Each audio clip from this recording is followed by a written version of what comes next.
Realizando, acalmando nossos corações, unindo nossos pensamentos e sentimentos para que mais esse encontro aconteça com todo amor e com toda a abertura para o nosso contínuo aprendizado, para o nosso contínuo crescimento. Agradecemos ao nosso Pai por mais essa oportunidade de nos reunirmos hoje aqui novamente nesse grupo do NEP, da Casa com o Evangelho. Pedimos ao nosso Mestre, rogamos suas bênçãos, que estejam sempre presentes em nossas vidas, nossas famílias, amigos e daqueles que ainda não o sentem, não o percebem, não conseguem se abrir ainda para essa mensagem gloriosa e a mensagem da verdade, o caminho para a nossa vida eterna. Gratidão a mais esse dia que estamos aqui nessa experiência, podendo nos renovar nossos corações, nossas mentes e dar um passinho a mais rumo à nossa felicidade. Damos assim por iniciada então a nossa reunião de hoje. Que assim seja. Que assim seja. Muito obrigado, Patrícia. Vamos baixar aqui o volume. Muito bem. Pode ficar aqui em modo repetição. Muito bem, então vamos dar seguimento ao nosso estudo. Estamos a trabalhar com o versículo 6 do capítulo 1 do Evangelho de Lucas. Portanto, e vamos sempre fazer a nossa leitura e depois vamos fazer um breve resumo da matéria dada, daquilo que já falámos, para termos aqui as linhas mestras, para depois começarmos a refletir sobre o excerto do versículo que nós vamos estudar hoje e depois já vamos ver mais à frente qual é. Assim sendo, vamos fazer uma leitura integral e vou pedir a um voluntário que possa fazer a leitura de toda a perícope e depois então focamos-nos no versículo em particular. Quem é que tem aí à mão o Posso? Evangelho? Sim, senhora. Por favor. Anúncio do nascimento de João Batista. Nos tempos de Herodes, rei da Judeia, houve um sacerdote chamado Zacarias, do turno de Abias, e sua mulher, descendente de Arão, que se chamava Elizabeth. Ambos eram justos perante Deus e, de modo irrepreensível, observavam os preceitos e mandamentos do Senhor. Não tinham filhos, porque Elizabeth era estéril e ambos de idade avançada. E aconteceu que, enquanto exercia o ofício de sacerdote perante Deus, na ordem do seu turno, foi sorteado, segundo o costume sacerdotal, para queimar a oferta do incenso, ao entrar no santuário do Senhor. A Assembleia do Povo, na hora da oferta do incenso, aguardava do lado de fora orando. Apareceu-lhe então um anjo do Senhor, de pé, à direita do altar do incenso. Vendo Zacarias, perturbou-se e caiu temor sobre ele. Disse-lhe, porém, o anjo: Zacarias, não temas, porque a tua súplica foi ouvida. E a Elizabeth, tua mulher, te gerará um filho, a quem darás o nome de João. Terás alegria e regozijo. Muitos também se alegrarão pelo nascimento dele, pois ele será grande diante do Senhor. Não beberá vinho nem bebida embriagante, e estará cheio do Espírito Santo, ainda no ventre de sua mãe. Fará retornar muitos dos filhos de Israel ao Senhor, o Deus deles, e irá diante dele, no espírito e no poder de Elias, para fazer retornar os corações dos pais aos filhos e os desobedientes à prudência dos justos, para preparar ao Senhor um povo preparado. Disse Zacarias ao anjo: Como posso ter certeza disso? pois estou velho e minha mulher é de idade avançada. Respondeu-lhe o anjo: Eu sou Gabriel, o que permanece diante de Deus, e fui enviado para falar-te, bem como para anunciar-te essas coisas. Eis que ficarás mudo e sem poder falar até ao dia em que isso acontecer, porquanto não creste nas minhas palavras, que se cumprirão no tempo oportuno. O povo esperava por Zacarias e admirava-se da sua demora no santuário. Quando saiu, não lhes podia falar e compreenderam que tivera uma visão no santuário. Acenava-lhes, mas permanecia mudo. E aconteceu que, completados os dias da sua liturgia, voltou para a sua casa. Depois daqueles dias, Elizabeth, sua mulher, concebeu e ocultou-se por 5 meses, dizendo: Assim tratou-me o Senhor, quando me contemplou para anular minha desonra perante os homens. Muito bem, muito obrigado. Então, eu vou fazer aqui a leitura do primeiro e segundo versículos, na verdade, o 5 e o 6, que é para apanharmos aqui o fio à meada do texto. Diz então assim: Nos tempos de Herodes, rei da Judeia, houve um sacerdote chamado Zacarias, do turno de Abias, e sua mulher, descendente de Arão, que se chamava Elizabeth. Ambos eram justos perante Deus e, de modo irrepreensível, observavam os preceitos e mandamentos do Senhor.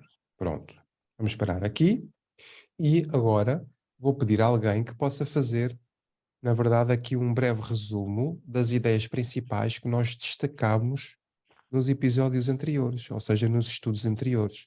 Porque é através de ir buscar essas memórias que nós preparamos o caminho para quê? Para as reflexões de hoje. Portanto, não indo ao prólogo, mas começando aqui no versículo 5, quais foram as ideias principais que nós retemos no versículo 5? Quem é que quer dar aqui um contributo?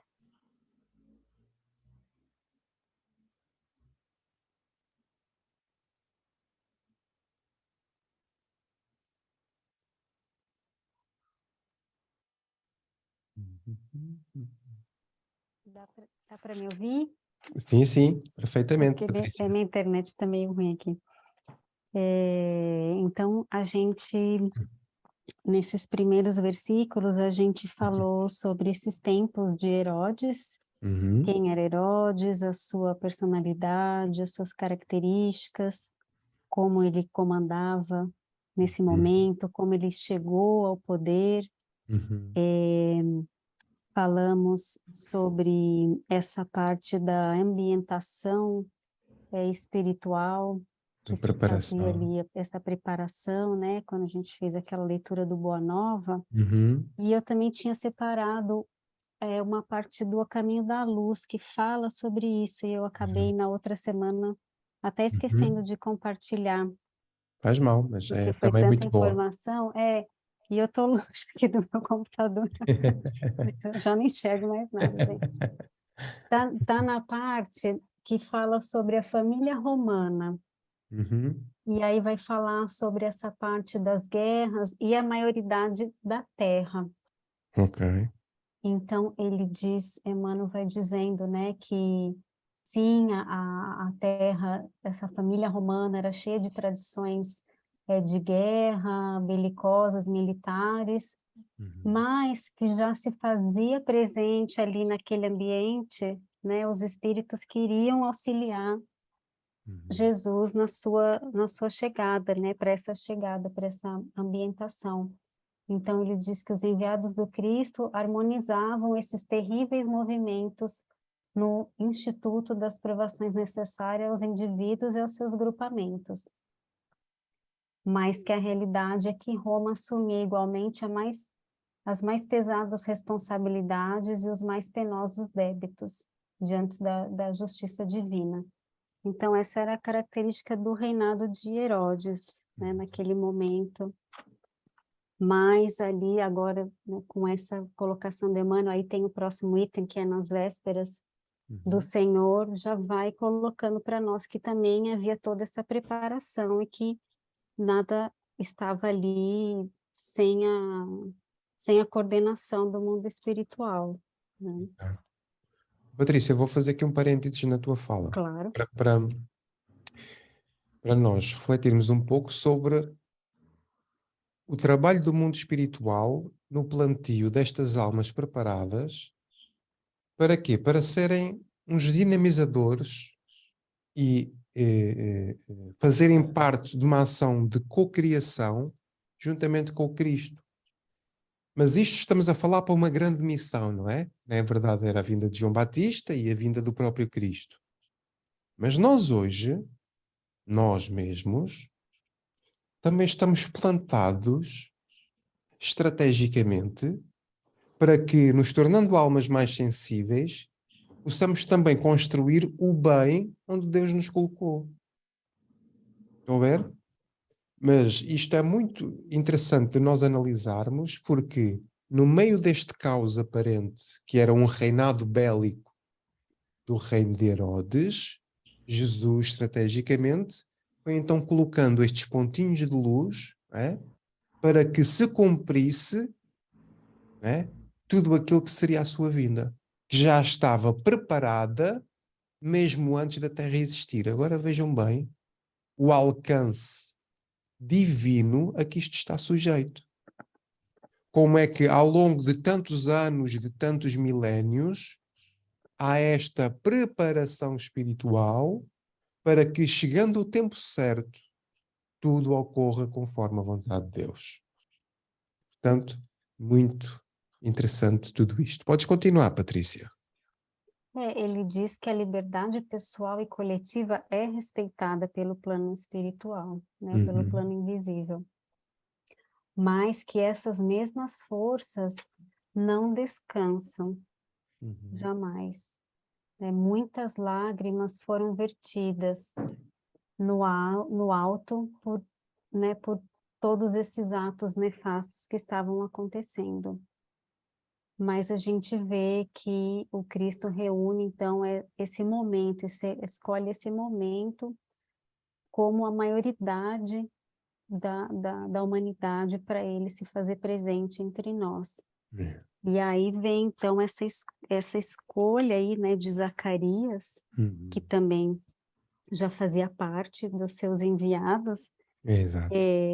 para viver aí esse momento junto com a sua esposa, de receber o grande precursor da sua vinda, né, seu primo aí.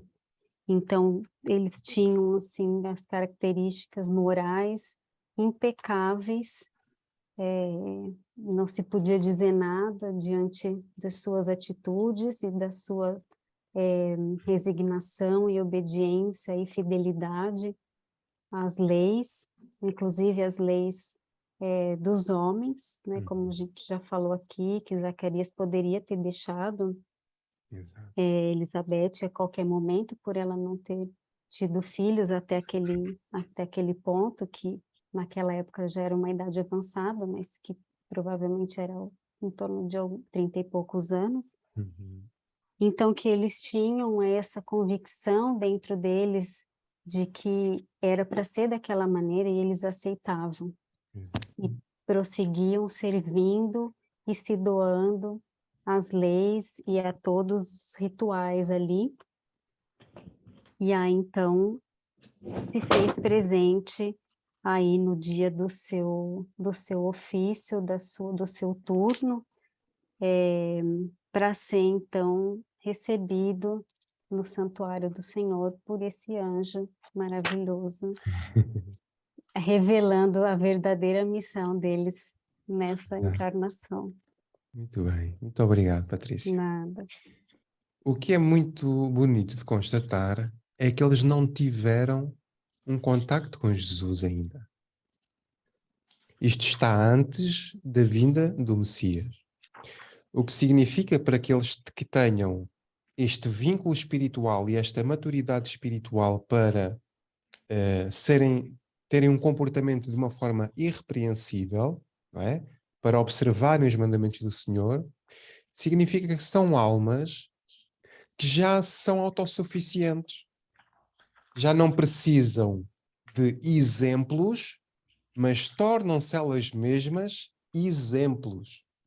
E é isso que vai acontecer, porque a vida deste casal torna-se um grande exemplo para aqueles que conviveram com eles, mas sobretudo também para nós hoje, amigos de Deus, né? Teófilos, para o qual Lucas dirige o seu evangelho, né? Para todos nós. Então é muito interessante porque eles são almas, e chegamos a esta conclusão, luminosas. Andam disfarçados o Zacarias de sacerdote e aqui Elizabeth de mãe, não é? Portanto, não sabemos qual é a profissão dela, mas sabemos que é a esposa de Zacarias. Portanto, e eles, de facto, de pessoas comuns, não é? Jesus delega sobre eles, de facto, estas grandes responsabilidades, porque, na verdade, eles já tinham essas conquistas espirituais. E que nos dá para refletir sobre aquilo que cada um de nós também depois pode fazer. Né? Porque nós também temos as nossas missões. Nós também temos os nossos compromissos. Nós também temos as nossas dificuldades. Nós também temos... porque vai ocorrer aqui, né, um milagre, né, entre aspas. Vai ocorrer aqui algo que aparentemente era impossível, né, que era eles poderem ter um filho, e depois, no final, porquê? Por causa desta observação dos mandamentos que eles têm, Deus não falha. E assim, Deus também não falhará com qualquer um de nós. Quer nós compreendamos, quer nós não compreendamos. Muito bem. Então, nós falámos aqui sobre ambos eram justos, falámos aqui sobre o conceito de justiça, não é? Desenvolvemos aqui um bocadinho mais. Justos, portanto, falámos que eu falei aqui da questão de bem-aventurados os que têm fome de justiça, não é? Portanto, fiz aqui a referência cruzada com o Sermão do Monte. Fomos aqui buscar vários conceitos de justiça que já não me recordo quais, mas vimos que eram 3 ou 4 formas de justiça. Falámos aqui sobre os atributos de Deus, que Deus era infinitamente justo e bom, não é? E refletimos um bocadinho sobre o que é Deus, não é? Que Deus, para nós que somos espíritas, portanto, é a questão número 1 do Livro dos Espíritos. Deus é a inteligência suprema, a causa primária de todas as coisas. Portanto, Deus deixou de ser uma figura de um homem, ou seja, a visão de Deus antropomórfica, e passou a ser Deus Espírito, ou seja, Deus das estrelas. Deus que é a perfeição e que nós, na condição de seus filhos, somos os seres perfectíveis da criação. É então neste sentido que nós vamos verificar que eles eram justos, ou seja, eles cumpriam os mandamentos de Deus e de modo irrepreensível. E agora quero perguntar aqui a todos se fizeram alguma pesquisa sobre esta parte, sobre o ser irrepreensível, sobre o que é que isto representa, e se alguém, portanto, aprofundou um bocadinho aqui esta parte do ser irrepreensível. Alguém viu alguma coisa?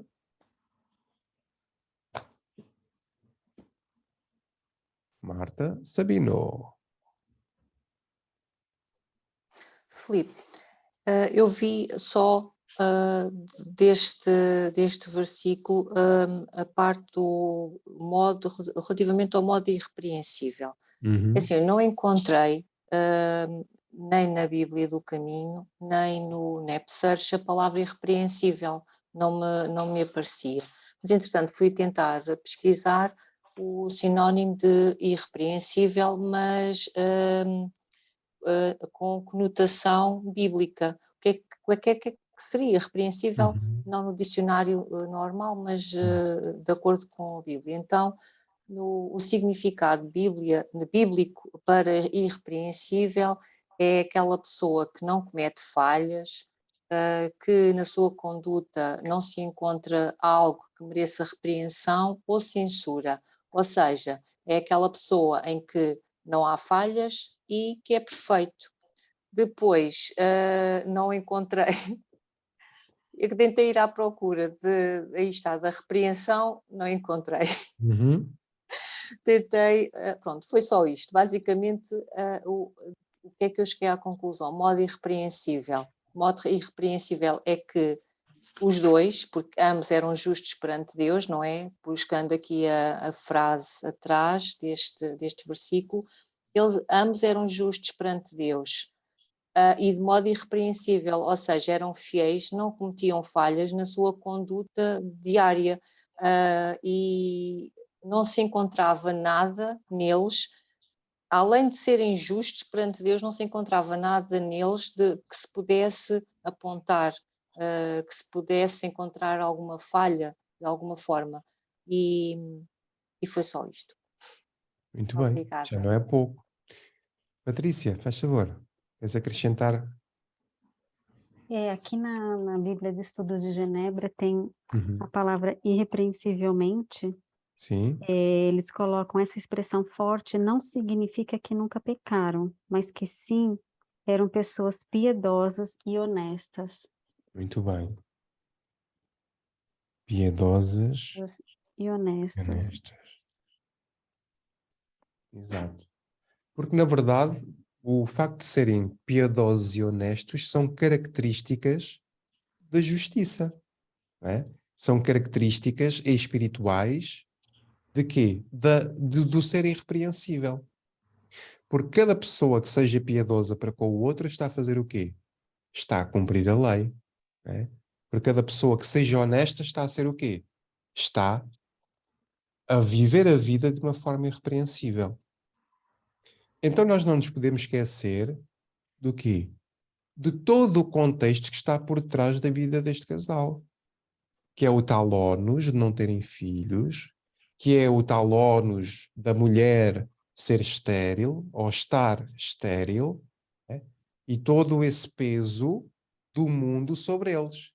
E ainda assim, perante todo este contexto, eles decidem por si mesmos viver uma vida digna, viver uma vida de princípios, viver uma vida com retidão, viver uma vida com valores. É? Eu também fiz aqui uma breve pesquisa sobre aqui o facto de ser irrepreensível, e aquilo que me chamou mais a atenção, portanto, entre vários sinónimos, portanto, nós já percebemos quando não encontramos uma relação com a palavra, vamos ter que arranjar os sinónimos, e o sinónimo que mais me fez sentido foi exemplar. Ou seja, ser irrepreensível é ser exemplar. E ser exemplo, não é? Se nós substituirmos o irrepreensível por ser exemplo, vimos que ser exemplo. Então eles tornam-se exemplo não só para nós, mas também para todos aqueles que estão à sua volta. Porquê? Porque é através da sua própria vida, é através das dificuldades que eles vão trazer que no final, perante aquilo que ocorre na sua vida, eles dão um grande exemplo para já de resiliência, de entrega, de fé, de aceitação, de fidelidade. É? Portanto, tudo isto são exemplos que este casal nos traz. E depois podíamos refletir em que medida é que eles eram exemplo? Ou o que é ser exemplar perante a lei divina? E podíamos fazer aqui esta reflexão todos. No meu ponto de vista, como é que eu entendo que posso ser exemplar? Ou como é que eu, na minha vida, eu posso dizer que me torno irrepreensível na minha conduta? Nica, faz favor. Portanto, irrepreensível sem repreensão. Exatamente. E Nada a depois, apontar. o cumprimento da lei divina deixa pouco espaço para atos de censura ou de repreensão, fazendo dessa lei de amor o exemplo moral, o tal legado intemporal. Portanto, eu acho que foi isso que eles acabaram por fazer naquela época. deram o seu exemplo e esse exemplo tem-se repercutindo, assim como quando Cristo também vem e continua a ser, porque não é só o que nós dizemos, não é só o que fazemos, eu acho que é o impacto que nós deixamos e como é que fazemos sentir nos outros esse nosso exemplo, que eu acho que é isso que também tem importância. E eles, à época, devem ter tido realmente esse impacto em relação aos outros por serem muito mais avançados, digamos, e evoluídos moralmente. Claro, E, de facto, é isso que fica para sempre. claro. É, Pronto. as palavras e as vidas de vida eterna, não é? Ou seja, nós sermos exemplo, né, é uma grande responsabilidade, mas sermos exemplo, na verdade, é nós pautarmos a nossa vida por estes valores, que na verdade é isso que nós procuramos aqui. Né? É aprender com o texto, é aprender com os ensinos, é aprender com estes personagens, para que a nossa própria vida se torne o quê? Uma vida irrepreensível. Seja uma vida que possa dar testemunho do que é o amor ao Cristo, do que é o amor ao Espiritismo, do que é o amor ao nosso próximo. Nós temos que fazer esta reflexão. Será que eu estou a ser exemplo? Porque todos nós podemos ser exemplo. Todos nós podemos ter atitudes irrepreensíveis, desde que a nossa conduta se adeque a estes princípios e estes valores. Quer na condição de familiares, quer na condição do nosso trabalho, quer na condição de até mesmo da relação com aqueles que estão mais afastados de nós. Né? E tudo isso nos remete para ser exemplo. E tem que haver uma vontade nossa muito grande para querer ser exemplo. Mas temos que compreender que ser exemplo, e olhamos para esta história, será fácil?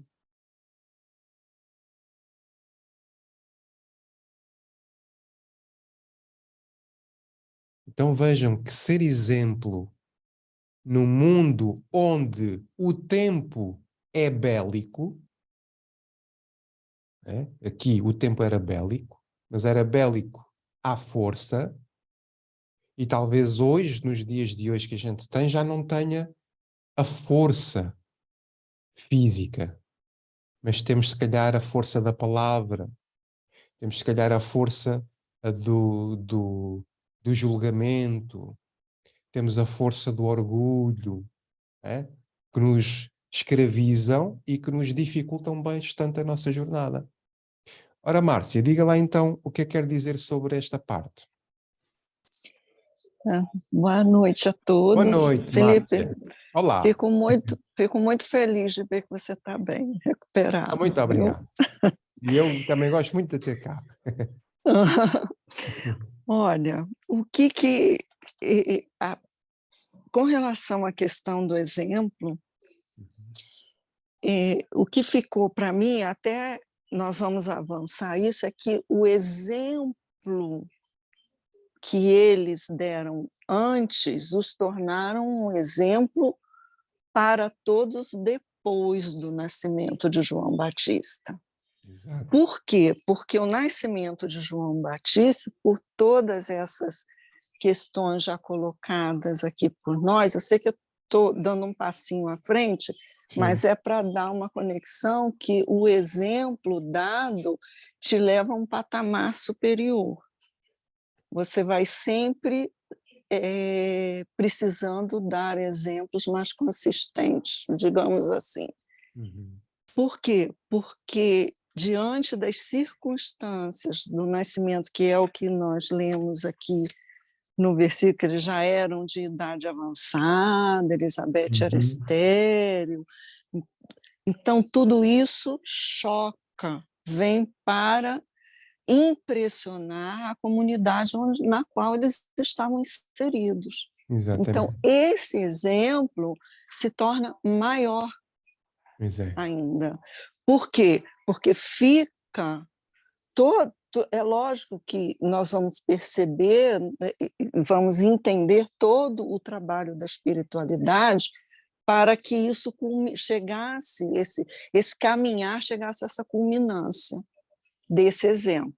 É lógico que todos têm livre-arbítrio, eles poderiam não ter alcançado, cumprir essa programação. Cumpriram. E daí deram um passo, tiveram um passo mais além, que foi dar um exemplo maior para toda a comunidade do que era bom e do bem que traz a todos, não só a eles, mas a todos, essa fidelidade, digamos assim, essa fidelidade que eles tiveram durante todos aqueles anos em que eles tinham aquele sentimento de não poder ter filhos, que era o senão ou a vírgula da vida deles. Exato. Então, gerou um compromisso ainda maior, um exemplo ainda maior, que se estendeu para além disso. Não sei se ficou claro. Perfeitamente. Obrigado. Obrigada. Eu fico pasmado com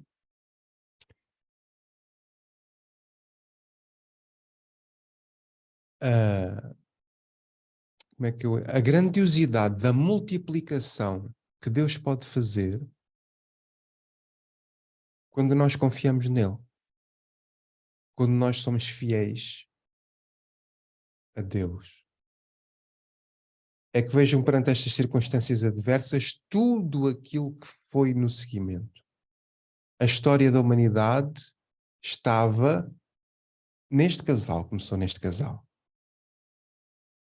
Começou em Elizabeth, começou em Isabel, começou em Maria, começou em José, começou nestas almas todas, e por eles terem confiado em Deus, porque tinham essa maturidade espiritual, vejam como é que os depósitos que Deus confia nestes espíritos mais lúcidos, as repercussões que isso depois tem a nível mundial, a nível macroscópico. É que através de um coração, Deus pode transformar milhões e milhões e bilhões de outros espíritos. E se nós olharmos para Jesus, não é? Que é a representação máxima daquilo que nós conhecemos como o amor, a forma como um coração pode impactar tantos outros à sua volta. E olharmos, por exemplo, os menores, como por exemplo Francisco Cândido Xavier, não é? Como é que um coração que ama pode, de facto, transcender, não é? Iluminar, pode consolar, pode amparar. Na verdade, pode ser o quê? Pode ser exemplo. Pode ser exemplo. E a verdade é que cada um de nós que estamos aqui podemos ser este exemplo. E não é preciso grandes coisas. É preciso isso vir de dentro de nós. A ver? É esta confiança quase cega em Deus. É esta fidelidade, independentemente das circunstâncias, de nós crermos no Pai. Porque esta história termina com um final feliz. E todas as histórias com Deus vão terminar sempre com um final feliz. Porquê? Porque Deus é Pai. Deus confia nos seus filhos. Deus sempre nos dá o melhor. Mesmo que as condições possam ser altamente adversas, aparentemente possa estar o caos, mas Deus escreve direito por linhas tortas, não é assim que nós é que temos o caderno torto. Nós é que temos o caderno torto, porque não compreendemos os meandros para onde Deus nos leva. Martinha, faz favor. Pegando no exemplo que tu agora falaste em relação a Chico Xavier e nestes espíritos tão lúcidos, não é, que nós agora estamos a estudar não, a compreender, é curioso porque se nós formos pensar um bocadinho, todos aqueles que nós vamos conhecendo e que sabemos que existiram, de entrega total e de amor, foram basicamente todos seres que tiveram que ter fazer uma grande renúncia a muita coisa. E é curioso porque, pronto, aí está, nada é por acaso, não é? Estamos aqui todos reunidos e não estamos nem perto nem longe de lá chegar, ainda temos um belo caminho. Mas, epá, isto agora até me deixa emocionada, porque nós para estarmos aqui também, de alguma forma, estamos a renunciar ao nosso conforto do sofá, por exemplo. Já nem falo noutras coisas, mas uma simples coisa. E eu acho que isso acaba por nos dar um grande alento, porque, olha, porque estamos no caminho. E depois, com estes grandes exemplos, nós vamos aprendendo, e eu por mim falo, estava longe de saber que este casal seria tão importante na história que nós vamos a seguir a entender mais à frente, que foi o nascimento de Jesus, mas que, ou seja, que o nascimento de João Batista foi tão importante, não fazia a mínima ideia.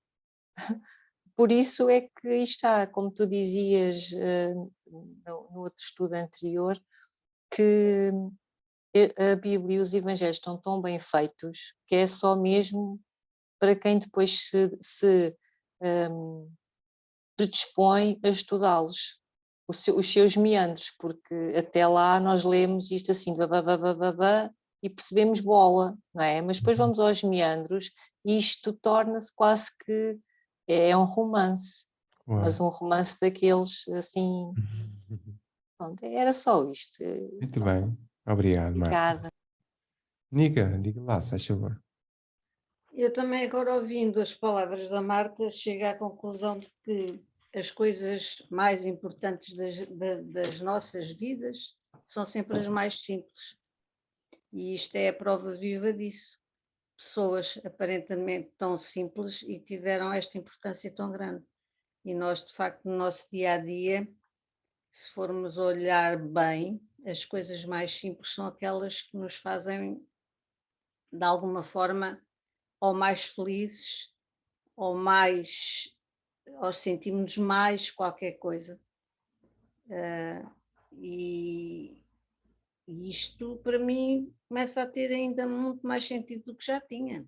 Eu já valorizava coisas simples, mas daqui para a frente ainda vou abrir mais o leque para ainda aproveitar mais alguma simplicidade que me está a fugir um bocadinho assim à minha visão.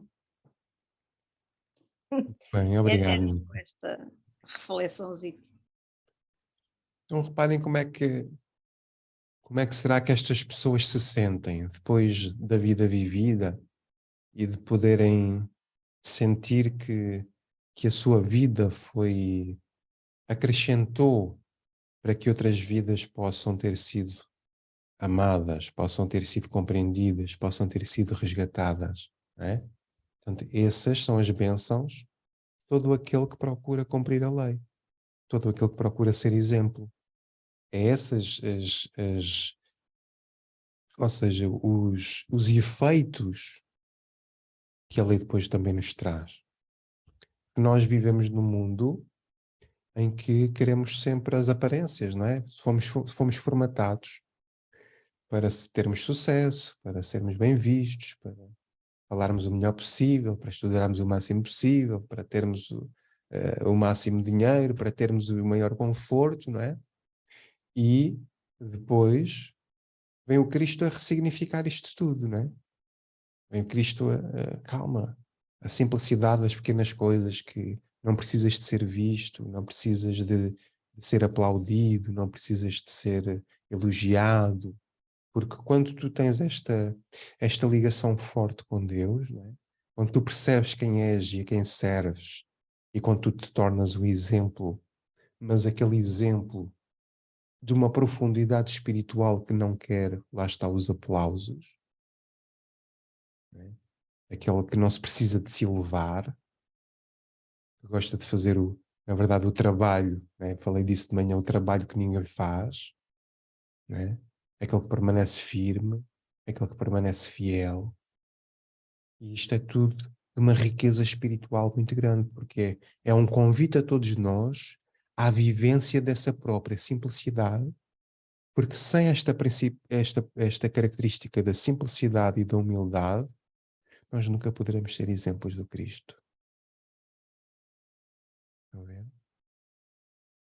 Então, quando nós nos predispomos a este ocultar dos nossos talentos, ao ocultar dos nossos predicados, e quando para nós fica suficiente apenas a aprovação de Deus, estamos a ser aquele exemplo. Muitas vezes ninguém vê, mas que aos olhos dos céus são essas pequenas ações que nos dão aquela dimensão espiritual muito maior e muito mais luminosa. Diga lá, Fernandinha. Pegando nas tuas palavras, Filipe, é assim, é o tal vazio existencial que muitos sentimos e que quem segue, quem se entrega, quem segue as palavras do Cristo, quando se começa a compreendê-las, vai preenchendo esse vazio. É o que eu tenho notado também no caminho que nós temos estado a fazer, não é? Compreendendo cada palavra e olhando para este casal, que eu acho que também era um casal puro e virtuoso, não é? Uhum. Um casal muito puro e muito virtuoso. Olhando para nós, quer dizer, se nós se entregarmos neste caminho, vai nos preenchendo aquele vazio que nós não até outrora não conseguimos compreender. Portanto, toda essa entrega, quando nós se entregamos com amor, eu acho que é muito importante, porque estamos no caminho certo. Eu continuo a achar que este é um caminho que nos leva a essa paz, a esse preenchimento da nossa vida. A Helena, por acaso, a nossa amiga Helena do grupo, já uma vez falou nisso. Quando há essa entrega, tudo é preenchido. Não há mais espaço para... Ou seja, já não nos faz mais falta. As outras coisas supérfluas já não faz sentido na nossa vida. O que faz sentido é este preenchimento, esta dedicação, este caminho que nós vamos percorrendo. Era só isto que eu queria acrescentar Muito agora. bem. Obrigado, Fernanda. Nas tuas palavras. Muito bem. E nós vamos nos complementando uns aos outros. E, Fernanda, é desse alimento espiritual que nós nos nutrimos para depois a vivência das experiências mais desafiadoras. Porque é este sentimento de fé e este sentimento que o cumprimento da lei nos dá, porque é assim, quando cumprimos a lei nós sentimos em paz, quando estamos a ser justos, nós estamos do ponto de vista espiritual e ao nível do sentimento estamos sempre fortalecidos, ou seja, esse vazio existencial que tu estás a falar é preenchido pela forma como nós, consciente ou inconscientemente, cumprimos a lei. Estás a ver, Fernanda? Então, esse alimento é aquilo que nos vai sustentar sempre, independentemente daquilo que aconteça externamente, nós vamos sempre buscar esse alimento que é um alimento espiritual, que é uma consequência de todo aquele que cumpre os mandamentos. Portanto, muito bom de a gente refletir sobre isto também. Muito bem, então vamos fechar aqui o capítulo do irrepreensível e do exemplo. Alguém quer dizer mais alguma coisa sobre isto? Acho que está mais ou menos esmiuçado, não é? Vamos seguir então para observavam os preceitos e mandamentos do Senhor. Portanto, observavam os preceitos. Alguém quer dizer alguma coisa sobre isto? Preceitos. O que é preceitos? Estive aqui a ver regra de proceder. Ou seja, ao observar os preceitos, eu observava a regra de proceder. Ou seja, o que é a regra de proceder? Estamos a falar de comportamento. Comportamento. O facto de haver este modo irrepreensível, elas eram irrepreensíveis no modo de proceder. Eram irrepreensíveis do modo de agir. Eram irrepreensíveis do modo de viver. E, portanto, observar os preceitos, é nós olharmos para os mandamentos. E onde é que está a lei de Deus? Toim, toim, toim, toim, toim. Na consciência. Plim, plim, plim, plim, plim, plim, plim. Então, o que é observar os preceitos? É observar a nossa consciência. Estão a ver? E quando observamos a nossa consciência, nós vamos o quê? Nós vamos perceber se estamos a cumprir os mandamentos ou não. Porque a nossa consciência vai nos dar o quê? O mote do peso ou o mote do quê? Da leveza.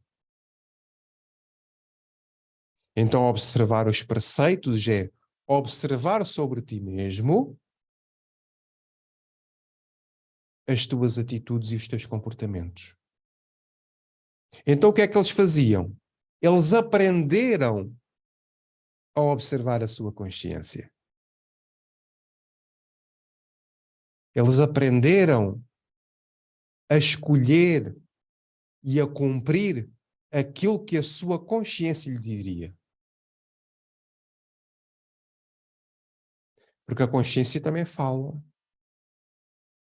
E às vezes os pensamentos, nem sempre nos induzem às boas obras.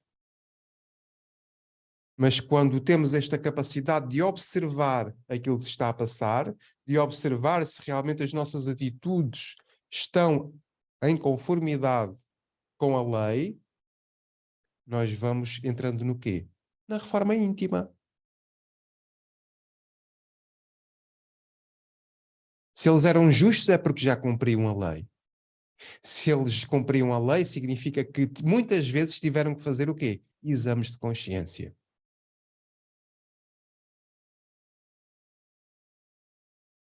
E temos aqui um caminho. Por isso é que eles se tornam exemplo. Estão a ver? Por isso é que as almas iluminadas se tornam exemplo. Porque elas não ficam suscetíveis a questões exteriores. Elas cumprem aquilo que a sua consciência diz. Isto dá-nos para refletir sobre nós mesmos. Porque nós muitas vezes sucumbimos ao cumprimento da lei. Talvez por falta de fé, talvez simplesmente por egoísmo, talvez porque temos as nossas dificuldades, não é? Temos os nossos devaneios, temos as nossas fragilidades. E, na verdade, para cumprir a lei divina é preciso ter uma robustez moral. É preciso ter bem vincado aquilo que nós queremos para a nossa vida. Diga lá, Nica. É tal musculação moral, porque às vezes os outros delegam em nós a consciência deles. Exato. Não sei se vou fazer entender, porque às vezes o peso que eu carrego na minha consciência não é só meu. É um peso que me é posto por aqueles que de alguma forma não querem assumir os seus erros e então porque nós, se calhar, aparentemente temos essa musculação, não é? Então eles dizem, então se estás musculado, olha, levanta tu aí o peso e faz tu aí o trabalho. E isso às vezes é duplamente, como é que eu ia dizer, cansativo, frustrante e de facto só quem consegue ter a tal raiz da fé bem agarrada é que não abana e que se aguenta em pé, porque às vezes não é fácil. Muito bem. Obrigado, Nica. Márcia. Felipe, eu fiquei aqui pensando Sim. acerca das virtudes. Uhum. Quando nós lembramos ou vamos ao Livro dos Espíritos ou no Evangelho e vamos ver sobre a perfeição moral. Uhum. Então, o exemplo de Zacarias e Elizabeth fica assim patente para mim que eles já não lutavam com as suas imperfeições íntimas. Exato.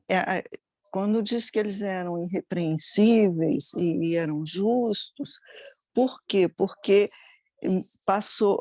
o que eu senti é que as virtudes para eles já fluíam de forma natural, como os espíritos nos colocam É a parte muito grande.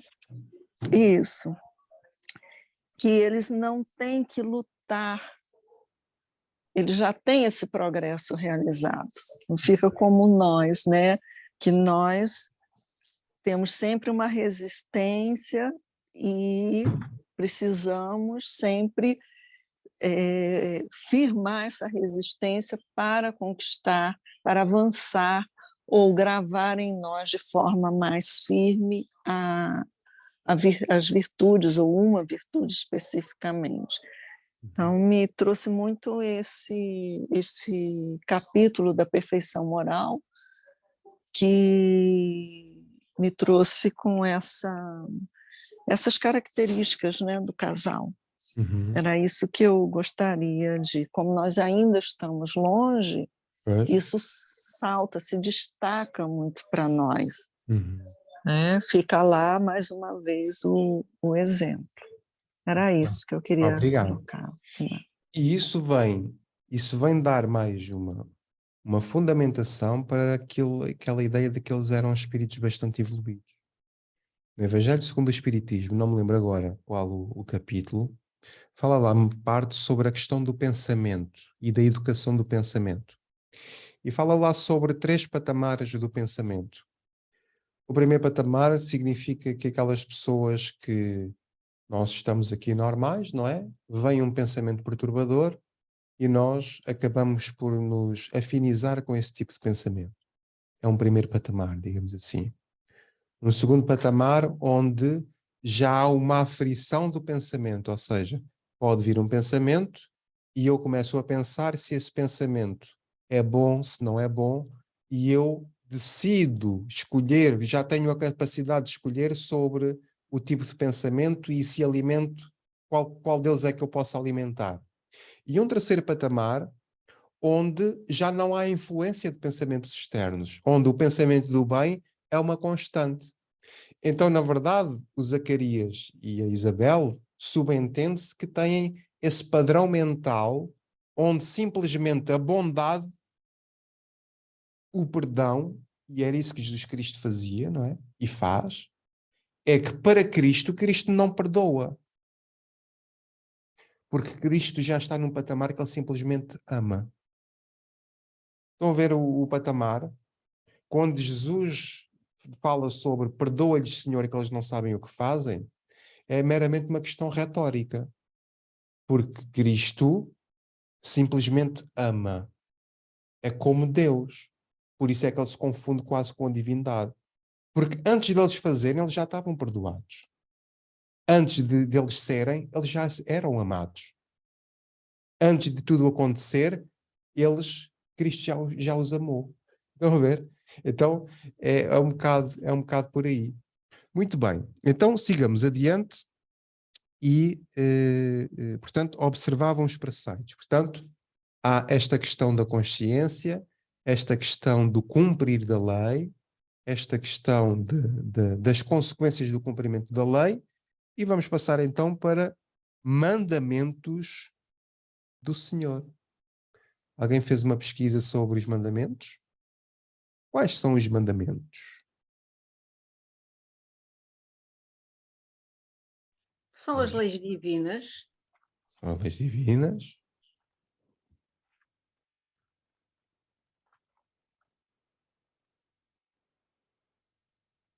Fala-se várias vezes de mandamentos. Conhecem os 10 mandamentos? Sim. Os 10 mandamentos, que é o quê? Os 10 mandamentos eram os mandamentos que estavam vigentes nesta altura. Não é? Ou seja, estamos a falar da primeira revelação. As tábuas, não é, da lei, portanto, onde Deus escreveu, não é, nas tábuas da lei para Moisés, traz o quê? Traz a visão de um Deus único, correto? Primeira revelação, e está lá, os 10 mandamentos. Portanto, os primeiros 4 os primeiros 4, 5, os primeiros 4 que dizem respeito à relação do homem com Deus, o quinto, que é o honrar pai e mãe, portanto, há ali um intercalar entre a relação com Deus e a relação com o próximo. Depois, os outros 5 dizem respeito à relação com o nosso próximo. Não matarás, não prestarás falso testemunho, etc, etc, etc. Então, todos eles, portanto, neste caso o casal, havia de cumprir todos estes mandamentos. Mas Jesus também fala várias vezes sobre mandamentos. Eu apontei aqui a várias referências a esse respeito. Deixem-me só ir buscar aqui. Ora, mandamentos. Ora, 10 mandamentos. Isso já falámos. Depois, várias vezes Jesus foi interrogado sobre aquilo que era, qual é o maior mandamento? Ao qual muitas vezes Jesus responde com, na verdade, 2 mandamentos. Amar o Senhor teu Deus com toda a tua força, não, com toda a tua alma, né? Não, todo o teu sentimento, todo o teu coração, toda a tua alma, todo o entendimento e toda a tua força. Portanto, já poderíamos ter aqui uma forma de quê? Do cumprimento dos mandamentos. Quando se fala em todo o nosso sentimento, amar a Deus com todo o nosso sentimento, estamos a falar da nossa relação íntima com Deus.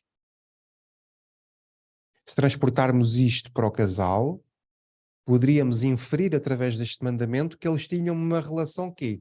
Muito íntima com Deus. Isto significa que para nós sermos exemplo, e agora estamos a relacionar o quê? As ideias que trouxemos, não é? Para chegarmos aqui, eu para ser exemplo, eu tenho que ter uma ligação profundíssima ao nível do meu sentimento com Deus.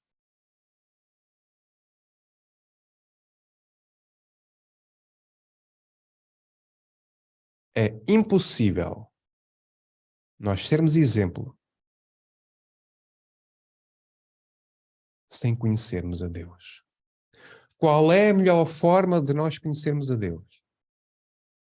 Alguém me pode dar uma ajuda?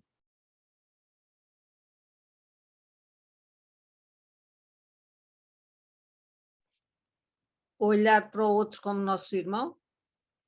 É uma forma, sim, senhor. E mais? Conhecermos a nós próprios também.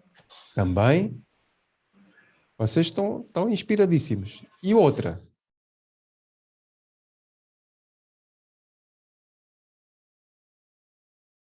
Quem é que está? A Sara está aqui. Amar a Deus acima de todas as coisas. Amar a Deus. Então, vocês tocarem 3 pontos espetaculares. O próximo, eu e Deus. Porque é exatamente sobre isto que a resposta de Jesus aos fariseus sobre o que é preciso fazer para herdar a vida eterna, ele vai dizer então, amar a Deus com todo o teu coração, com toda a tua alma, com todo o teu sentimento, com toda a tua força, e ao próximo como a ti mesmo. Então, eu tenho aqui duas linhas que se intercalam.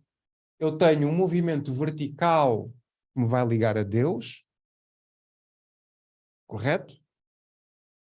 A minha ligação com o divino, a minha ligação com Deus, a minha ligação com o meu próximo, e estamos a falar de uma linha horizontal, a minha relação com o próximo, a forma como eu vejo o outro como meu irmão, e na interseção das duas linhas nós temos o quê?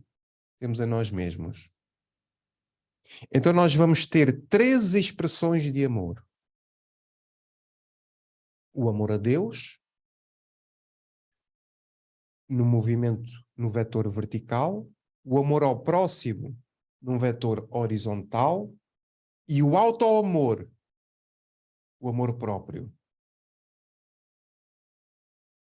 Para quê? Para cumprir os mandamentos, para sermos exemplo.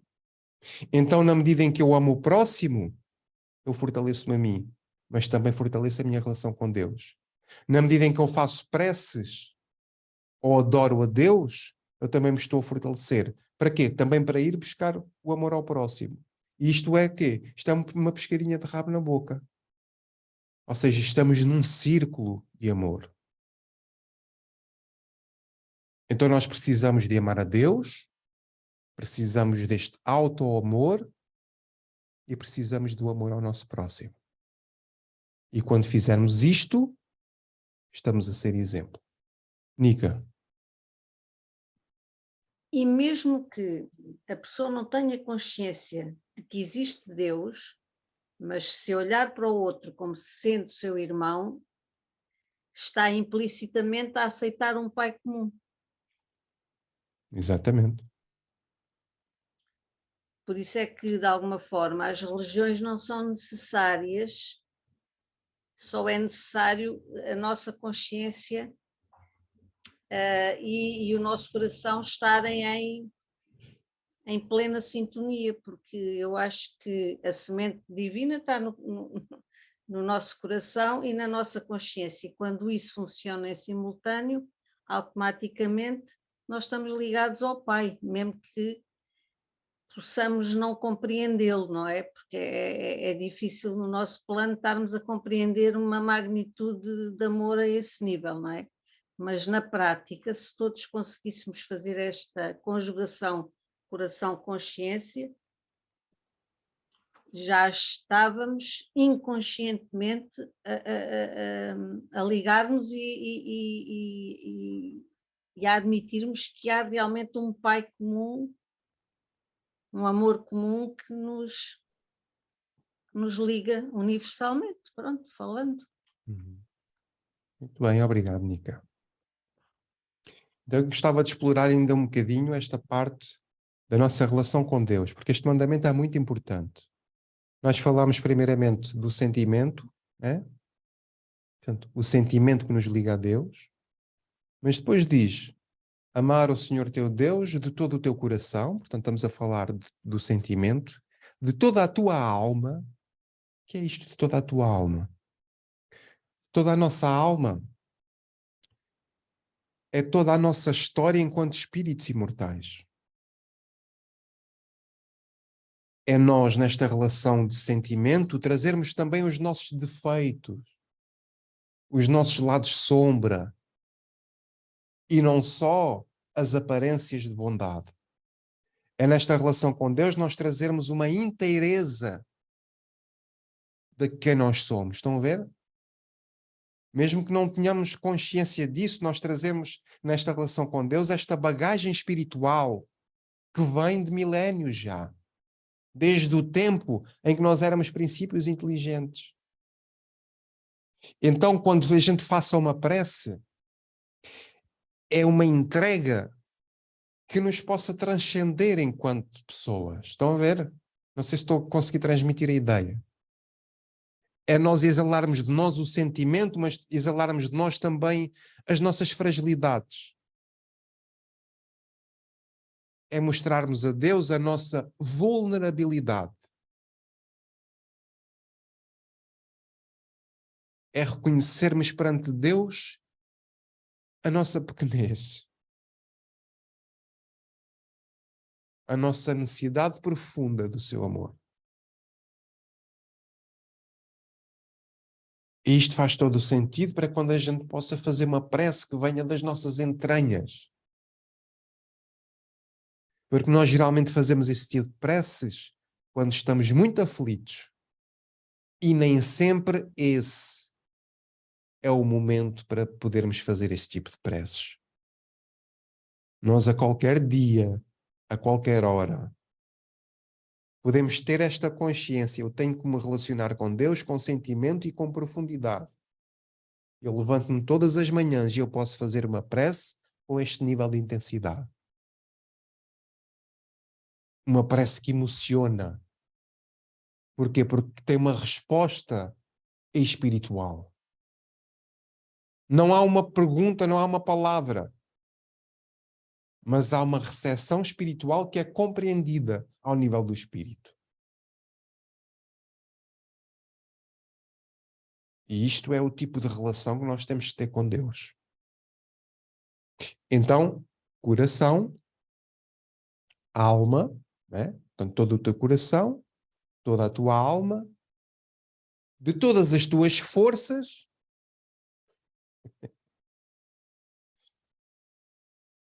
falámos então de todo o nosso sentimento, toda a nossa história, todas as nossas forças.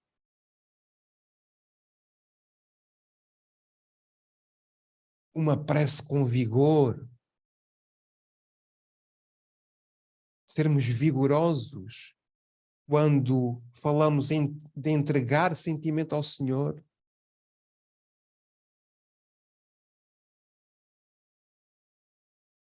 De nos relacionarmos com Ele de uma forma profunda.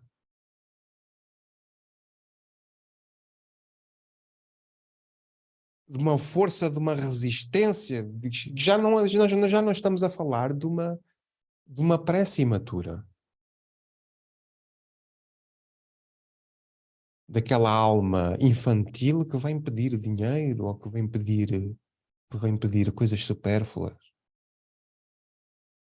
Já estamos a falar de um tipo de relação com Deus mais profunda, muito mais profunda. E nós digo-vos uma coisa, nós precisamos de aprender e precisamos de viver este tipo de experiência com Deus que é independente dos nossos templos. É uma ligação direta, ficha direta. De dentro de nós para com Ele. Então, sentimento, alma, força, já lhe dou a palavra, Nica. E todo o nosso entendimento. Porque cada um de nós tem um entendimento daquilo que vem a ser Deus.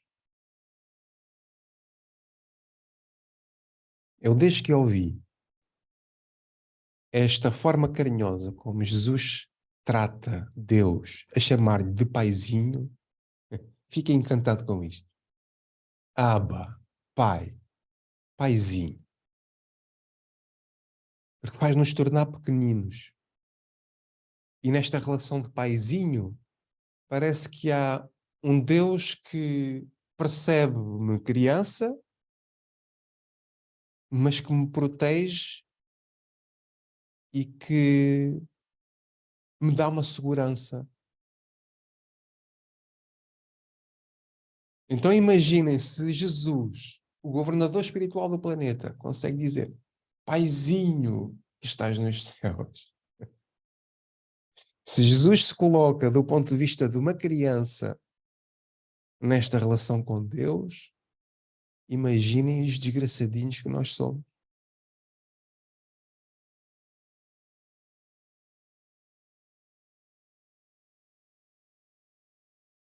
Então, nós nesta relação, e isto acho que é a cereja no topo do bolo, é nós enviarmos a Deus todo o nosso sentimento, enviarmos a Deus toda a nossa história enquanto espíritos imortais, enviarmos a Deus todas as nossas forças e enviarmos a Deus o quê? A pureza do nosso coração. Como uma criança. Por isso é que Jesus vai dizer que o reino de Deus se assemelha a uma criança.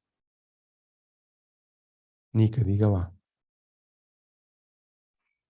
Eu agora, ao fim já de um certo tempo digamos, de aprofundar a minha espiritualidade, se assim se pode dizer, eu já me emociono, não é com o pedir, é com o agradecer diariamente aquilo que ele me dá, mesmo aquilo que eu não gostaria de ter que passar, mas de facto já agradeço as dificuldades e as coisas que eu já percebo que me são precisas. E, e raramente faço assim um pedido para qualquer coisa, porque já acho que já tenho a fé de entender, se calhar, que não devo, porque ele saberá bem aquilo que eu necessito. Não sei se me estou a fazer entender. Sim, sim. Portanto, quando chego ao fim do dia ou quando vou começar o dia, agradeço o descanso que tive, não é? Durante a noite, se eventualmente foi uma noite boa, e o dia que vou ter e pedir-lhe a ajuda para que eu possa fazer esse dia da melhor forma possível e que possa partilhar as bênçãos com a família, mas peço sempre mais para os meus inimigos, porque isso já, que eu acho que não tenho inimigos daqueles assim, mas tenho aqueles que não concordam tanto comigo, pronto. E é engraçado que inconscientemente eu deixei de pedir e comecei a agradecer, e acho que isso também faz um bocadinho parte do nosso processo de aprendizagem e pronto, de alguma evolução, que eu também acho que não estou ainda pronta para ir direta para outro, mas pronto, mas já começo a ter essa ligação com a minha consciência, que acho que é capaz de já estar um bocadinho mais esclarecida daquilo que precisa de ter para saber distinguir o que é necessário e do supérfluo, do que não se deve fazer, dessas coisas. Muito bem. Pronto, Obrigado. era só isto. Então, este bocadinho em que eu falei, estava a falar da relação com Deus, correto? E depois, qual é que é o segundo mandamento? É o próximo como a si mesmo. A regra áurea. Fazermos aos outros aquilo que gostaríamos que os outros fizessem. Olhar para o outro da mesma forma como gostavas de ser olhado para ti. Ser compassivo com o outro da mesma forma como gostavas que as pessoas fossem compassivas contigo. Não julgares o outro da mesma forma como não gostavas de ser julgado do outro. E reparem que se nós apenas cumpríssemos estes mandamentos, se apenas nós vivêssemos isto, seríamos pessoas justas, estaríamos muito mais iluminados, tal e qual aqui o Zacarias e a nossa Isabel. Mas há várias outras referências sobre os mandamentos.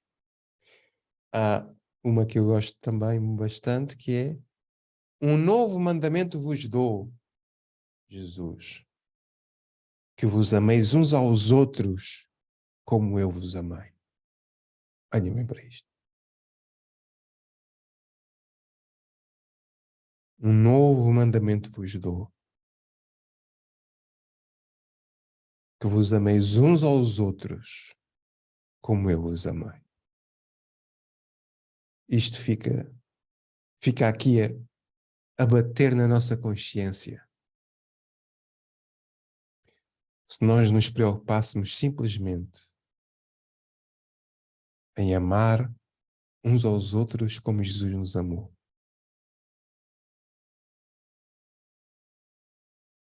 a nossa vida seria talvez muito mais bela. Porque vivíamos uma experiência diferente Já viram que é uma pessoa viver com um sentimento de amor incondicional? Olharmos para as pessoas e não procurarmos defeitos nelas, não olharmos para a cor da pele delas, não olharmos se têm tatuagens, se não têm, se estão bem vestidos, se não têm, se estão penteados, se não estão, se têm dentes, se não estão, se têm mau hálito, se não têm. E simplesmente se colocássemos numa posição de simplesmente de amar, sem julgamentos, sem preconceitos. Olharmos uns para os outros pelo ponto de vista de um irmão querido, de um espírito que caminha tal como nós, com muitas dificuldades. E o mais desconcertante nisto tudo, eu acho, é que tudo isto está possível para qualquer um de nós. As palavras que eu estou a dizer algo de extraordinário? Não. É algo que é perfeitamente execuível por qualquer um de nós.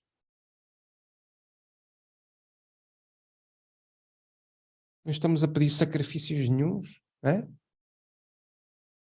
Estamos apenas a pedir o quê?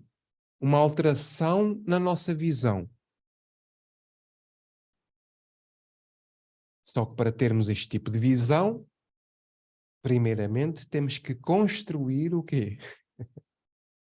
A causa dessa visão.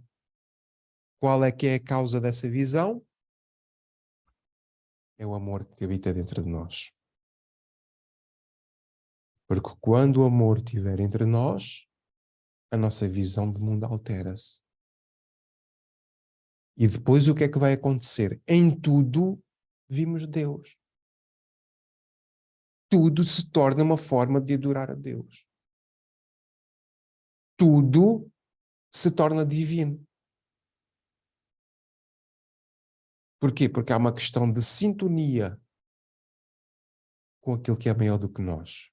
Então imagina o que é que nós podermos viver uma vida onde simplesmente o amor impera. Isto parece utópico, mas não é. Isto vai ser o nosso destino. Para lá chegarmos, temos que palmilhar muita terrinha, certamente. Mas isto anima-nos. Isto não é tão animador.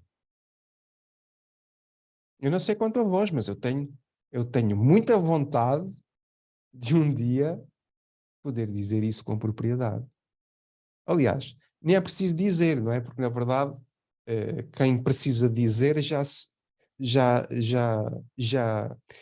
já subentende uma fragilidade. É simplesmente ser, não é? É simplesmente uma vivência que não precisa de se demonstrar. Agora estou a viver o amor, não é? Agora estou a ser iluminado. Não. A pessoa simplesmente é e vive normalmente, não é? É um pouco por aí. Então, um novo mandamento vos dou. Que vos ameis uns aos outros. Outra referência.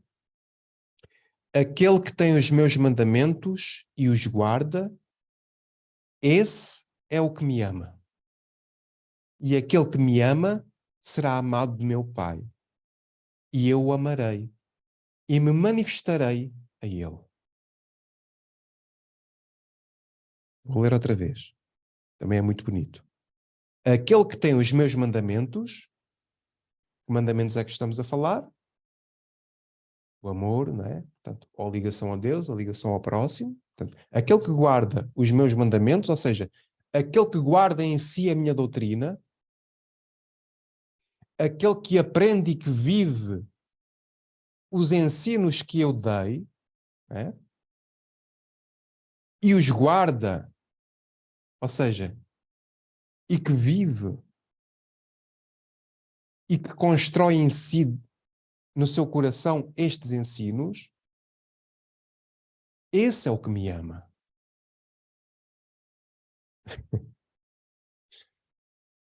Isto é muito interessante porque é assim, não basta dizer Senhor, Senhor. Não basta a gente fazer preces a Jesus. A vivência da caridade,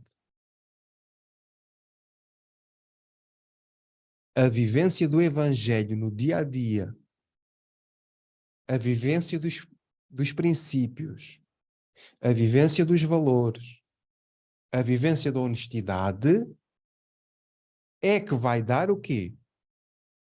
É que vai dar em nós o sentimento do amor do Cristo. Ele vai dizer, aquele que me ama será amado do meu Pai. Porquê? Porque se nós cumprimos a lei, estamos a ser amados automaticamente pelo Pai. E eu o amarei e me manifestarei nele. Por isso é que Paulo de Tarso, no final da sua vida, vai dizer a seguinte frase. E pá, já não sou eu quem vive. É o Cristo que vive em mim. Ou, por exemplo, trago em mim as marcas do Cristo. Já viram nós um dia podermos dizer uma coisa destas? Com propriedade. Já não sou eu quem vive.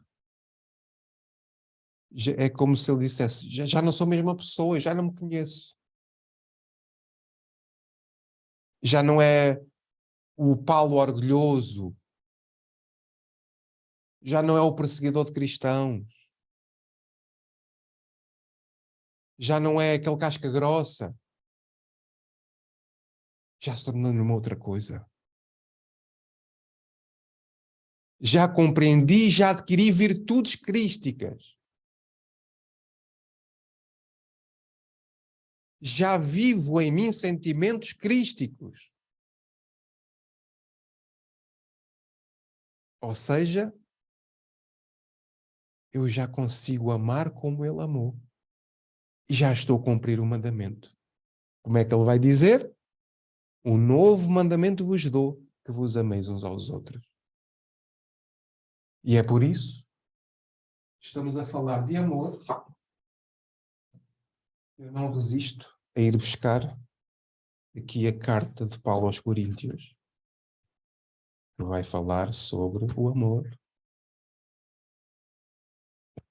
Alguém quer dizer alguma coisa? Digam lá também qualquer coisita. Eu acho que o meu pai, não é?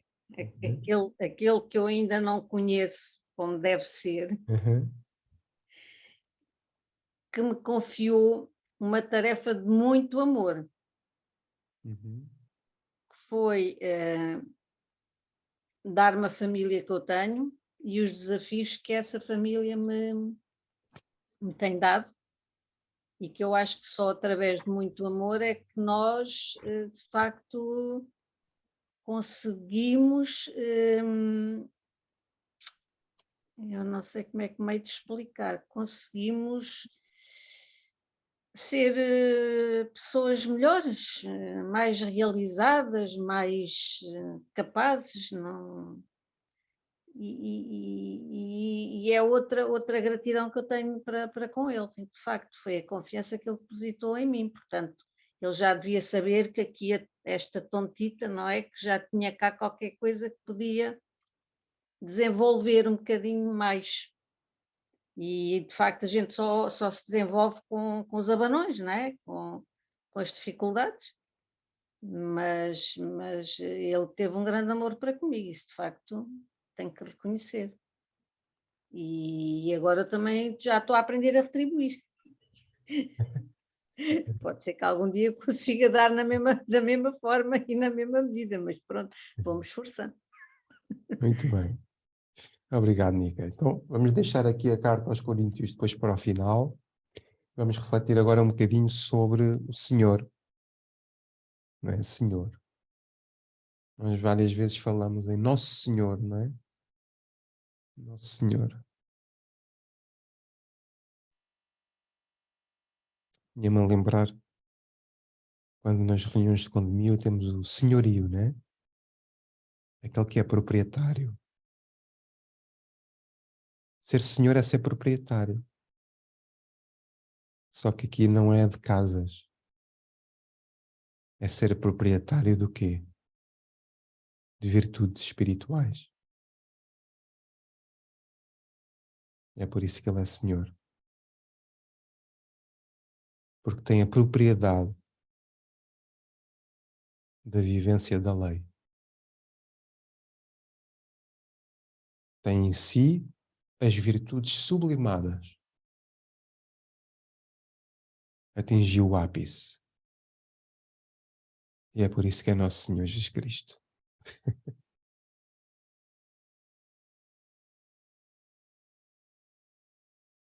Márcia.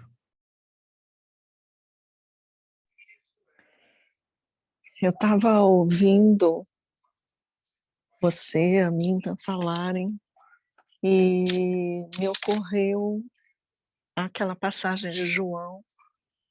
Eu vim para que tenham vida e a tenham em abundância. Porque essa é a posse que o Senhor quer que tenhamos, que precisamos adquirir.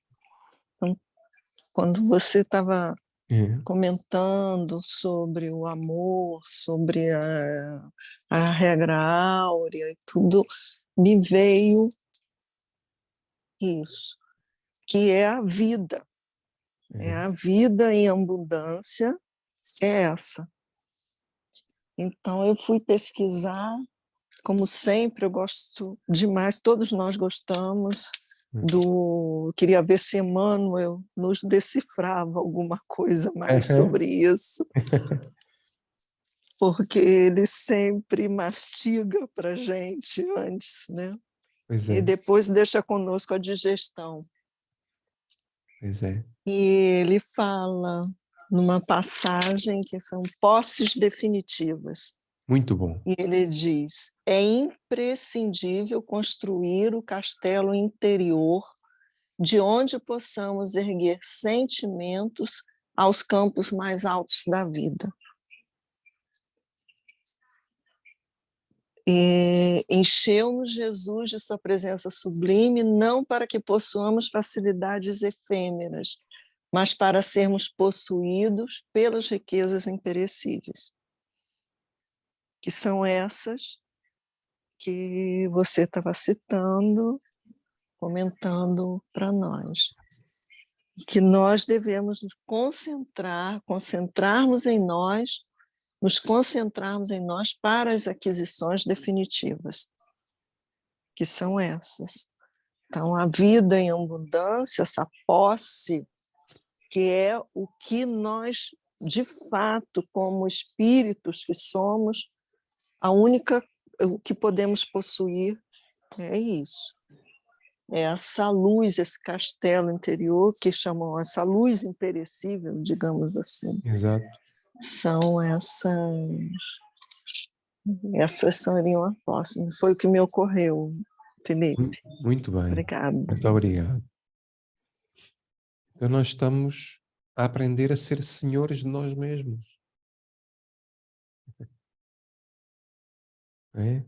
A senhorear as nossas emoções, a sermos senhores das nossas imperfeições, a sublimarmos aquilo que temos que limar,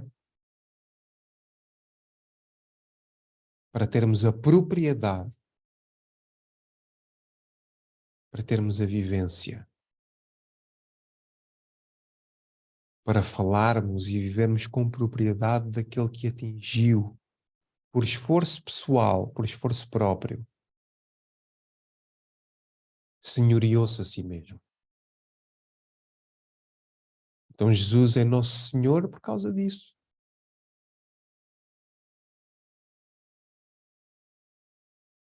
E a propriedade do Cristo, ela é a propriedade moral.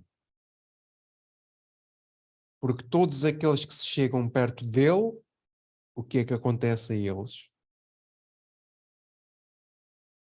Eles prostram-se aos pés do Cristo.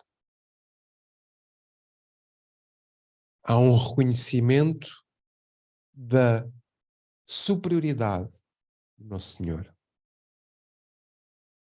em todos os espíritos encarnados e desencarnados. Todos o conhecem. Todos sabem quem Ele é.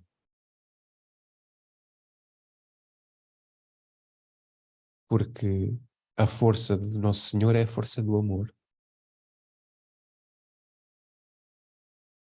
E não há espírito nenhum que não ceda à vibração do amor. Eu tive a oportunidade durante mais de 10 anos de participar em trabalhos mediúnicos. E vi, senti, quando dava passividade e quando estava nos trabalhos, almas, irmãos nossos, estavam completamente perdidos em si mesmos. Com ódio, com rancor, com desejo de vingança. E depois acontecia algo fantástico. E a espiritualidade estava a coordenar os trabalhos, fazia visível a eles o quê? Geralmente uma mãe, um pai, uma alma querida por quem eles tinham muita consideração. E acontecia algo incrível, que é as vibrações do amor emanadas por esses espíritos já luminosos tornava-se irresistível àqueles que permaneciam na treva. E aqueles corações completamente deslocados, a querer partir, a querer enraivecidos, a quererem destruir, de repente começavam a receber aquelas vibrações amorosas, começavam a ficar mais calmos, começavam a tirar as armas, não é? A tirar as resistências e a pouco a entregarem-se sob um processo de quê? De trabalho espiritual profundo. Depois era como se tornassem criancinhas pequeninas. Entravam em pranto, choravam amargamente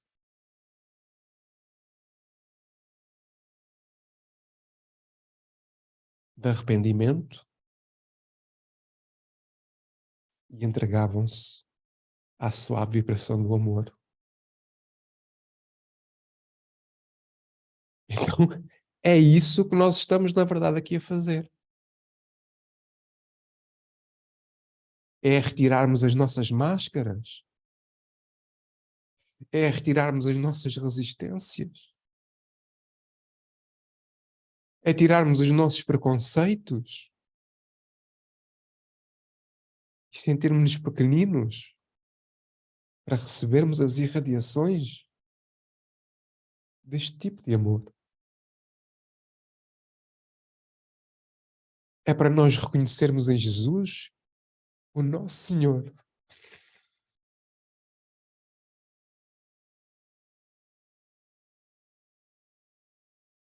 E para nos relacionarmos com Ele de uma forma verdadeira e profunda, que nos cura. Mas para isso, temos que retirar capas. Temos que tirar resistências. E temos que humildemente nos entregar de alma, de coração, com todo o nosso entendimento, com toda a nossa força, com toda a nossa alma.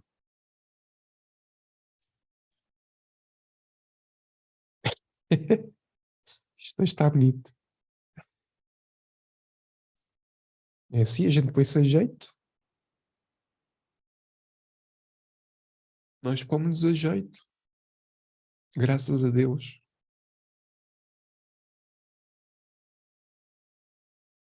Então, alguém quer dizer alguma coisa?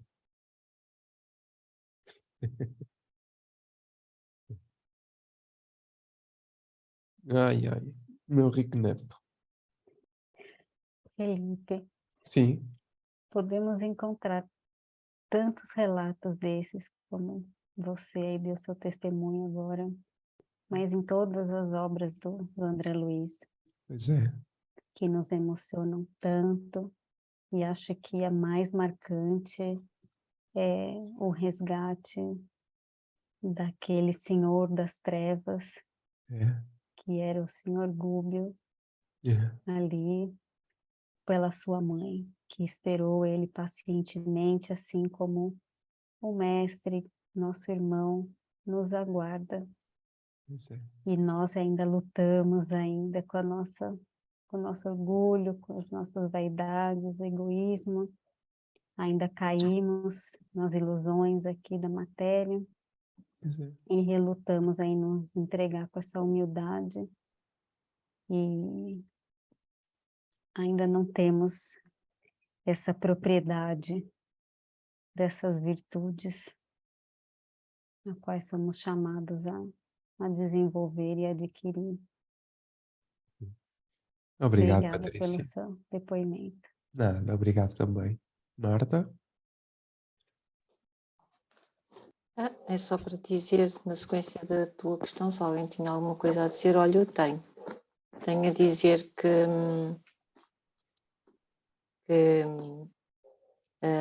isto não, que os nossos trabalhos têm assim, estão a atingir uma profundidade, pronto, quem tem olhos para ver que veja e quem tem ouvidos para ouvir que ouça, porque acho que é impossível para cada um de nós que acompanha não só o NEP, mas os outros trabalhos, mas o NEP então tem sido assim uma coisa, eu por mim falo, apesar de não ter muito tempo para pesquisar, mas aquilo que nós vamos aqui apreendendo e depois do que nós vamos ouvindo e de uns e de outros, que eu acho que isto é, aí é que está a beleza deste estudo.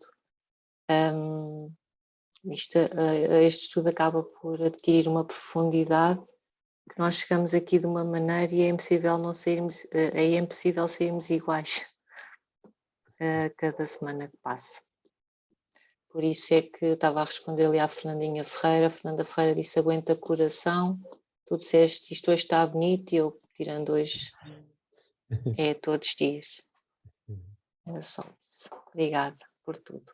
Muito bem. Eu vou me corrigir, Felipe, que a Sim, Márcia me sim. ajudou aqui.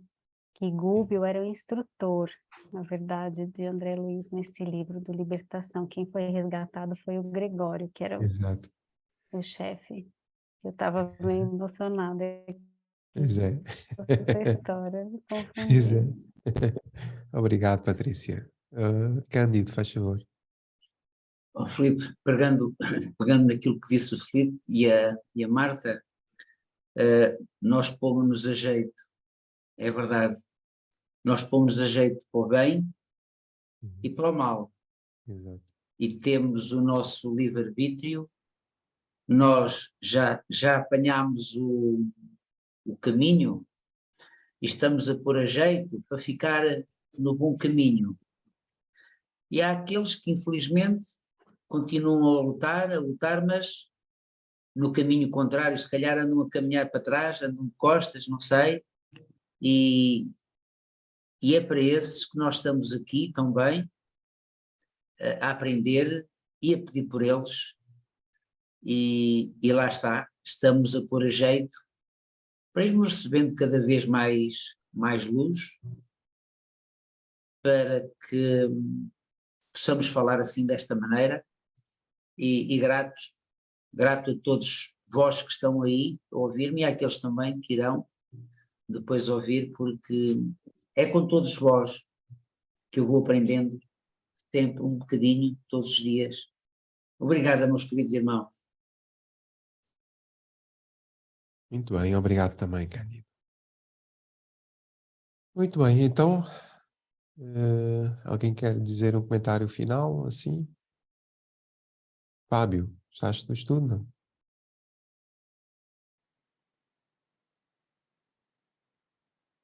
Não te estamos a ouvir. Sei lá. Não, Agora sim. já está. Sim, já Estava está. mal encaixado. É sempre bom ouvir, é sempre bom ouvir estas reflexões profundas que nos encheu o coração. Eu por acaso estava aqui a pensar, às vezes penso muito só para mim, gosto Exato. de pensar só para mim. E estava a pensar aqui como aqui a Elizabeth e o Zacarias são profundamente bons e justos perante o Senhor. Eu, dando da minha parte, eles tiveram este senão na sua vida, em que para ser aqui dito é porque eles se importavam ou se importaram muito, que era ou era uma coisa que idealizavam muito, que era Exato. ter um filho. E não foi por isso que eles tiraram a fé do Senhor. Eu, mais novo, não tão evoluído espiritualmente, moralmente, e também da vida, mas também por ainda não passar, se calhar, uma dificuldade ainda maior, graças a Deus, e espero não apanhar, mas pronto, o que é que quer chegar com isto? Quando era mais pequeno, por idiotices de adolescências e não sei o quê, eu mandava as culpas para Deus e para Jesus, porque eu sempre pequenino frequentei a Igreja Católica, desde muito novo fui acólito durante 12 anos, sempre tive a minha fé presente. E cheguei a uma certa altura que me cansei. Cansei-me de Deus, cansei-me de Jesus e afastei-me. E culpava a Ele. Como já disse, se calhar por imaturidade minha, espiritual e de idade, né? Culpei a Ele e durante alguns anos afastei-me. Afastei-me da igreja, afastei-me de Deus, afastei-me de Jesus. Por idiotices, que agora também aqui não interessa, mas é assim, coisas sem jeito e eu mandei as culpas para Jesus. Até encontrar agora o Espiritismo, que me voltou a juntar e a unir e encher o meu coração. Que é mesmo uma alegria ter Jesus no coração. E não quero afastar mais disso. E quero ser cada vez mais este casal lindo que, por mais dificuldades que possa passar, vai sempre justo e correto perante Deus. E é isso que eu quero e estou aqui a refletir e a aprofundar e a mergulhar neste casal, neste caso, mas mergulhar para o resto do Evangelho com eles e com vocês. É Obrigado, isto. Fábio. Muito lindo o teu depoimento. Então vejam como é que o Evangelho pode ser uma inspiração para nós, não é? O Fábio, que é um jovem pai, né? E a Cláudia, uma jovem mãe, como é que através de um estudo nós podemos querer ser Elizabeth e querer ser Zacarias, não é? Que perante, independentemente das dificuldades da vida, aprendemos com este texto que vale a pena ser sempre justo, vale a pena cumprir sempre os mandamentos do Senhor, porque Ele jamais faltará ao casal que se une em boas intenções àquele que é justo, independentemente das circunstâncias, mesmo que aparentemente tudo possa aparentemente estar errado. Estão a ver? Nica. Eu, ao contrário do Fábio, foi mesmo o homem que me, como é que eu ia dizer, a Igreja, enquanto instituição criada pelos homens, me fez não compreender aquilo que eu já devia ter dentro de mim. Eu já tinha a noção de que havia uma ligação qualquer dentro de mim. A forma como queriam que eu me ligasse é que não fazia sentido. E só agora mais tarde é que eu vim encontrar isso. E de facto, aquilo que Deus une, não há homem nenhum que separe. Isso é uma máxima. Se nós tivermos que encontrar essa ligação, ela irá persistir. E eu, por exemplo, a minha vida enquanto casal não perdurou mais porque não tinha estas ferramentas, porque se eu tivesse tido as minhas dificuldades à época e a dificuldade da pessoa que era a outra parte do casal, também não tinha esse conhecimento, eu também não podia ajudar nesse sentido e não podia entendê-lo, nem ele me entendia a mim, pronto.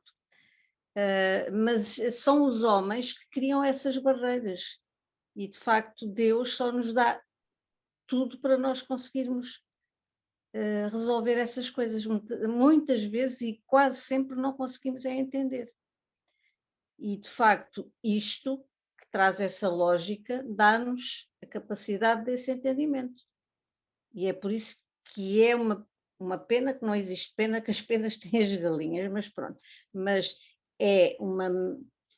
seria uma mais-valia este conhecimento chegar mais longe, porque de facto haveria situações que pura e simplesmente nem iriam existir, porque a pessoa já sabia o que fazer para as poder evitar.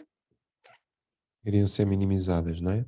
Claro, mas é tudo o homem que arranja, as dificuldades são arranjadas pelo homem. Eu acho que Deus só nos facilita a vida, nós é que complicamos. Exato. É mesmo isso, não vale a pena arranjarmos mais filosofias, porque é mesmo isso.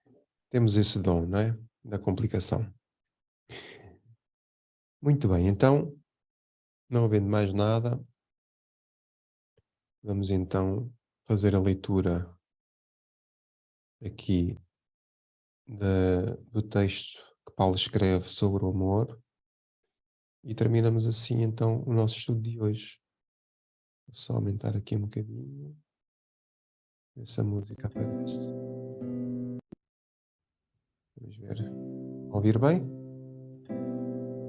Vamos lá então. Espera bem que isto depois não seja cortado. Bom, então, ainda que eu falasse línguas, as dos homens e as dos anjos, se eu não tivesse a caridade, seria como o bronze que soa ou como o símbolo que tine.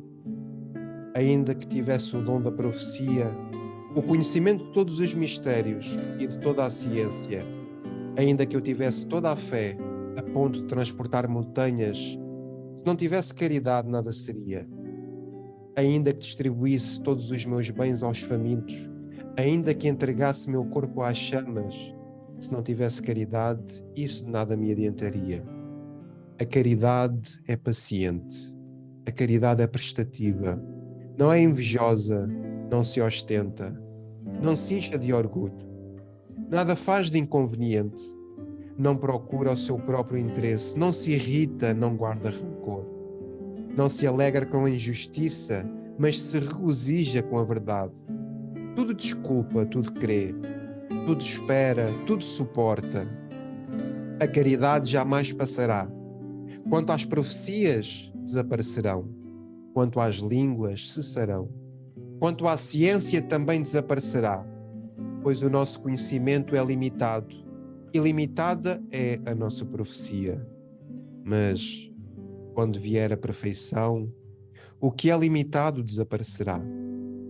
Quando era criança, falava como criança, pensava como criança, raciocinava como criança. Depois que me tornei homem, fiz desaparecer o que era próprio da criança. Agora vemos em espelho e de maneira confusa, mas depois veremos face a face. Agora meu conhecimento é limitado, mas depois conhecerei como sou conhecido. Agora, portanto, permanecem a fé, esperança, caridade. Essas três coisas. A maior delas, porém, é a caridade. Fora da caridade, não há salvação. É este o mote da doutrina espírita. E que a caridade e o amor possa ser sempre o mote para as nossas vidas.